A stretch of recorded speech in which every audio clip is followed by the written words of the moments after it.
அஸ்ஸலாமு அலைக்கும் வரஹ்மத்துல்லாஹி வபரகாத்துஹு. கணித்திற்குரிய அல்லாஹ்வின் நல்லடியார்களே, வாழ்க்கையில் அளவு கடந்த சோதனை வரும்போது, ஒரு சோதனையிலே நாம் மரணித்து விடலாம் என்கின்ற எண்ணம் தோன்றும் போது அந்த சிந்தனையை புறம் தள்ளிவிட்டு இந்த துஆவை நீங்கள் ஓதி வாருங்கள். புகாரியில 5671வது ஹதீஸாக இந்த துஆ பதிவு செய்யப்படுகிறது. நபி ஸல்லல்லாஹு அலைஹி வஸல்லம் அவர்கள் சொன்னார்கள், அல்லாஹும்ம அஹ்இனி மா கானத்தில் ஹயாத்து கைரன் லீ வ தவஃபனி இதா கானத்தில் வஃபாத்து கைரன் லீ. இறைவா, இந்த பிரச்சனைக்கு பிறகு நான் வாழ்வது நல்லதாக இருந்தால் என்னை நீ உலகில் வாழச் செய்.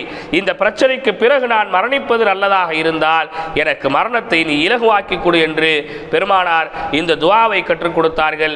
இந்த ஹதீஸை அனஸ் ரலியல்லாஹு தஆலா அன்ஹு அவர்கள் அறிவிக்கின்றார்கள். இந்த துஆவை வழமையாக ஓதி வருவோம். இன்ஷா அல்லாஹ் சோகங்களிலிருந்து அல்லாஹ் விடுதலை